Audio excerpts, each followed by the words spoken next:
Монгол орон даяар Олимпийн хөтөлбөрийг өрнүүлэх, Олимпийн боловсролыг сурталчлан таниулах нь манай байгууллагын үндсэн үүрэг билээ. Үүний хүрээнд 2019 онд бид аймаг дүүргийн Олимпийн зөвлөл, спорт холбоод, төрийн байгууллагуудтай хамтран биеийн тамир спортын салбарын боловсон хүчин болон байгууллагуудын үйл ажиллагааг дэмжих, эрчимжүүлэх олон тал сургалт семинарыг зохион байгууллаа. Жил бүр төлөвлөгдөн зохион байгуулагддаг уламжлалт арга хэмжээнүүдээс гадна олон улсын нэрт эрдэмтэд салбартаа хүлээн зөвшөөрөгдсөн төлөөлөгчдийн оролцсон хүүхдийн спорт өнөө ба ирээдүй олон улсын форумыг бид хамтран зохион байгууллаа.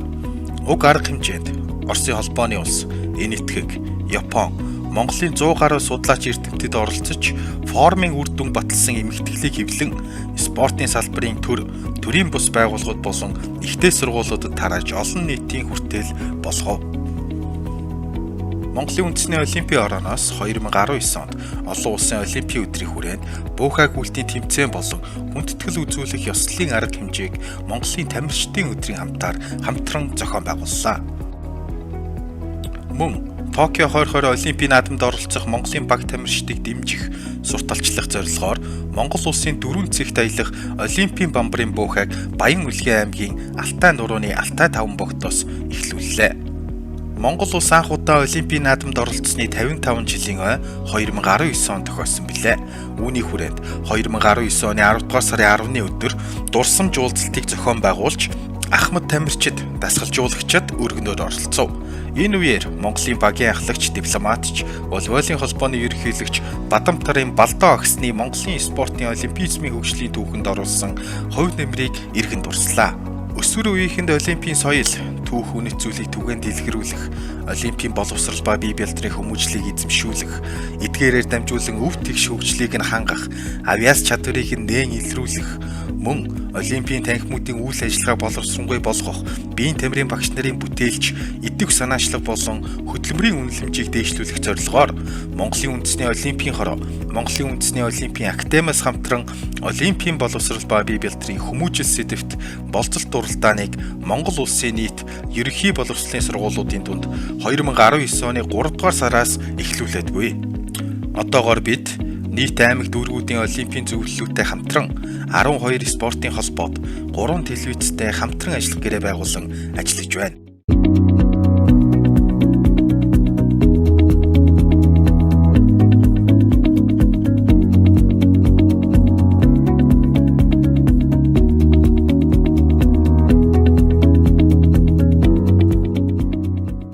Монголын үндэсний Олимпийн орооны Бүртчон тэргүүн дээл шагнал гардуулах ёслол 2019 оны 12 дугаар сарын 13-ны өдөр зохион байгуулагдав. Монголын үндэсний Олимпийн орны гүйцэтгэх зөвлөлийн гишүүдийн төлөөллүүд болон Монголын спортын сэтгүүлчдийн саналыг үндэслэн уламжлал ёсоор спортын салбарын оны шилдэгүүдэд шалгаруулав. Нийт 21 номинац Бүртчонын эзэд тодорч, шилдгийн шилдэг тамирчин, шилжин явах цомын эзнэр боксийн дэлхийн аварга шалгаруулалт тэмцээний хүрэл медаль, Тайланд Open тэмцээний аварга болсон амжилтаар Цэндбаатар тодорсон билээ. Хүүхэд багчууд олон нийтийг хамарсан спорт олимпизмыг сурталчлан таниулах арга хэмжээ, хөтөлбөрүүдийг хэрэгжүүлж зөвхөн сошиал орчноор дамжуулан 150 гаруй контент, 20 гаруй цахим тохиомлыг бүтээн давхурцсан тоогоор 1 сая гаруй хүнд мэдээлэлээ хүргэлээ. Монголын үндэсний Олимпийн хороонд гишүүн холбоодын дунд судалгаа явуулсан олон улсын Олимпийн хорооны ив санааны нэгдлийн хөтөлбөрт хамрагдаж байгаагүй болон Токио 2020 Олимпийн наадамд багтсан шинэ спортын төрлүүдэд эрх олгож ажиллахаар зорилго тавин ажиллалаа. Үүний хүрээнд туялзуур сэлэм, триатлоны дасгалжуулагчийн курс явагдаж, скейтборд, усан сэлэлтийн тамирчид олон улсын хөтөлбөрт хамрагдав. Мөн Унгар улсын их сургуульд явагддаг олон улсын дасгалжуулагчийн сургалтанд жудо бүхийн холбооны дасгалжуулагч Чин санаа хамрагдлаа. Монголын үндэсний Олимпийн ороонд гишүүн спорт холбоодын үйл ажиллагааг дэмжих, сайжруулах арга зүйн зөвлөмжөөр хангахыг хамгийн эрхэм үүргээ хэмээн үзэж байнга шинэ боломжуудыг эрэл хийсээр ирсэн билээ. Монголын үндэсний Олимпийн орооны төлөөлөгчид олон улсын Олимпийн хороо, Азийн Олимпийн зөвлөл болон бусад олон улсын байгууллагын чуулган, хурал семинаруудад тогтмол оролцож Олимпийн хөдөлгөөний орчинд Монгол орныг амжилттай төлөөллөө. Олон улсын Олимпийн хорооны спортын менежментийн удирдах ажилтны магистрийн зэрэг олох хөтөлбөр бүгд найрамдах Хятад ард улсын Олимпийн хорооны залуучуудын цугларалт Японы ерөнхий сайдын санаачилсан туршлага солилцох хөтөлбөрүүдэд манай төлөөлөгчид амжилттай оролцлоо. Монголын үндэсний Олимпийн хорооны тэргуун дэд ерөнхийлөгч Бат Түшгийн санаачлагаар Токио 2020 Олимпийн наадмын үеэр Монгол улсыг сурталчлах зорилготой Mongolia House-ыг Токио цамхгийн талбайд байгуулахаар санамж жижиг байгуулсан нь онцлог үйл явдал байлаа. Монголын үндэсний Олимпийн хороо нь Олимпийн хаарт болон Монголын үндэсний Олимпийн хорооны дүрм заасны дагуу олон улсын Олимпийн хорооноос хүлээн зөвшөөрөгдсөн дэв бүс дэлхийн спортын олон төрөлт наадмуудад шигшээ бага зохион байгуулах үүрэгтэй байдаг. Энэ үүргийн хүрээнд бид 2019 онд 2 наадамд оролцлоо. 2019 оны 2 дугаар сард Оросын холбооны улсын Сахалин Скотно явагдсан Азийн хүүхдүүд өвлийн спортын анх дугаар наадамд Монгол улсын баг тамирчид гүйцэтгэх зөвлөлийн гишүүн Амар санаагийн удирдлагад ажиллалаа. Уг наадамд манай улсаас уулын цана, гүйлтийн цана, биатлон, тишүүрийн төрөлд 13 тамирчин нийт 26 хүний бүрэлдэхүүнтэйгээр оролцсон юм. 2019 оны 10 дугаар сард Катарын Дохо хотноо үндэсний Олимпийн хороодын холбооны дэлхийн эзний анх дугаар наадамд Олимпийн хорооны гишүүн Мегмар Жовын удирдлагад оролцлоо. Уг наадамд эрэгтэйчүүдийн сагсан бөмбөгийн баг хүрэл медалийг эх орондоо авчирсан түүхэн амжилтыг үзүүлв.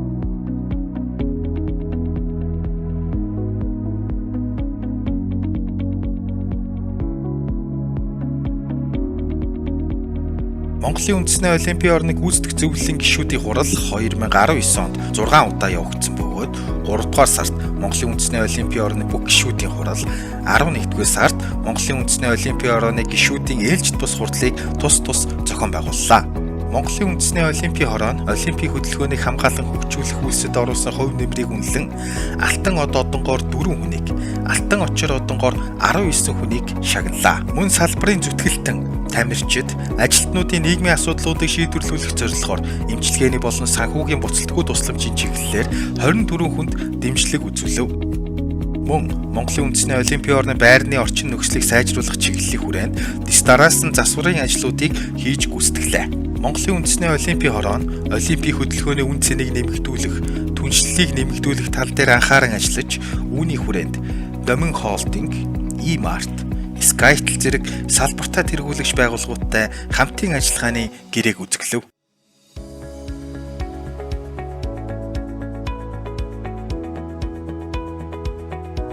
Залуучуудын өвлийн Олимпийн 3 дугаар наадам 2020 оны 1-р сарын 9-өөс 22-ны өдрүүдэд Швейцар улсын Лозан хотноо зохион байгуулагдлаа.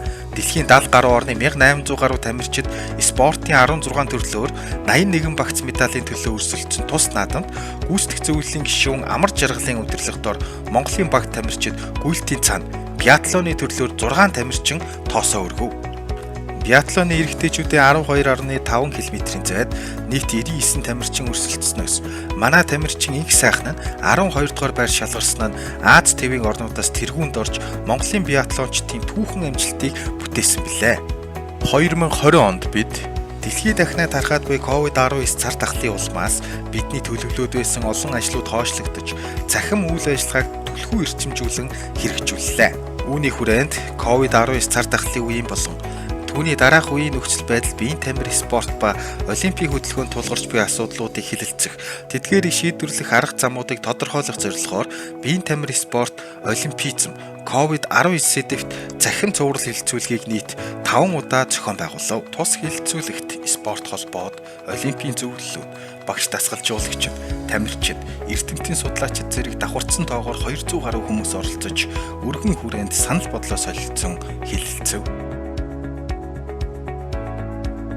Мөн Монголын үндэсний Олимпийн хорооноос багшийн хөгжлийн институттай хамтран ерөнхий боловсролын сургуулийн ахлах ангийн сурагчдын Олимпийн боловсролыг нэмэгдүүлэхэд чиглэсэн тэл хичээлийг нийт 4 удаа явуулж олон нийтэд хүргэв. Монголын үндэсний Олимпийн хороо, Монголын үндэсний Олимпийн академиас хамтран ерөнхий боловсролын сургуулийн биеийн тамирын багш нарын дунд сурагчдын бие бэлтрийн хүмүүжил, Олимпийн боловсрол ба COVID-19 сэдвт цахим бэлтгэлийн уралдааныг өнгөрсөн 4-р сард зарласан билээ. Уг бэлтгэлийн уралдаанд одоогоор нийт 100 гаруй биеийн тамирын багш нар судалгааны ажлуудаа ирүүлсэн бөгөөд одоогоор дүгнэх шатандаа ороод байна. Мөн Монголын үндэсний Олимпийн хороо, Монголын үндэсний Олимпийн академитай хамтран биеийн тамир спорт, олимпизм, хөгжил, COVID-19 сэдвт эрдэм шинжилгээний онол практикийн цахим баг хурлыг 7 дугаар сарын 8-ны өдөр зохион байгуулав. цахим эрдэм шинжилгээний хуралд Оросын холбооны улс, бүгд найрамдах Хятад ард улс, бүгд найрамдах Солонгос улс, энэтхэг Монгол улсын 40 гаруй эрдэмтдийн судлаачид судалгааны ажлуудаа ирүүлсэн бөгөөд дотоодын шилдэг 8 илтгэлийг шалгаруулж дүгнэлээ. Монголын үндэсний олимпийн хороо MNB спорт зууг их спорт эмэгтэйчүүд ахтын болон хэрэглээний сэтгэл судлалын хүрээлэнгээс хамтран өндөр зэрэгэлтэй тамирчдын ур чадварыг дэмжих зорилгоор спортын сэтгэл зүй цуврал сургалт нэвтрүүлгийг зохион явууллаа. Нийт 10 удаагийн цуврал сургалт нэвтрүүлэг гаргахаар төлөвлөж буй бөгөөд одоогоор 8 дугаарыг олон нийтэд хүргээд байна. Орчин үеийн Олимпийн хөтөлбөрийн үүсч хөгжсөний 126 жилийн он баярын өдөр өнгөрсөн 6 дугаар сарын 23-ны өдөр тохиож цар тахлын улмаас дэлхийд дахинаа захин хэлбэрээр тэмдэглэн өнгөрүүлсэн билээ. Монголын үндэсний олимпийн орооноос олимпийн өдрийг тохиолдуулан олимпийн аваргуудтай уулзах уулзалтыг захин хэлбэрээр зохион байгуулсан. Мөн спорт олимпизмыг сурталчилсан видео контентийг бүтээн олон нийтэд түлхүү сурталчлан хүргэлээ. Олон улсын олимпийн хорооны 136 дахь чуулган 7 дугаар сарын 17-ны өдөр захим хэлбэрээр зохион байгуулагдсан билээ. Тус чуулганаар олон улсын олимпийн хороо шинээр 5 гишүүнийг баталсан бөгөөд эдгээр эрх мэдийн нэг нь Монголын үндэсний олимпийн хорооны тэргүүн дэд ерөнхийлөгч Бат Түшиг байлаа. Монгол хүн олон улсын олимпийн хорооны гишүүнээр сонгогдсон түүхэн онцлог үйл явдал байлаа. Монголын үндэсний олимпийн хороо олимпийн их гэр бүлийн гишүүдэд талархал илэрхийлж, ирж буй олимпийн жилдээ улам их амжилт үзүүлэхийн тулд хамтын ажиллагаа, харилцан ойлголцлоо бэхжүүлэн олимпийн хөтөлбөрийг Монгол орон даяар түгээн дэлгэрүүлэх их үйлсэд хувь нэмрээ улам нэмэгдүүлэн оролцохыг уриалж байна.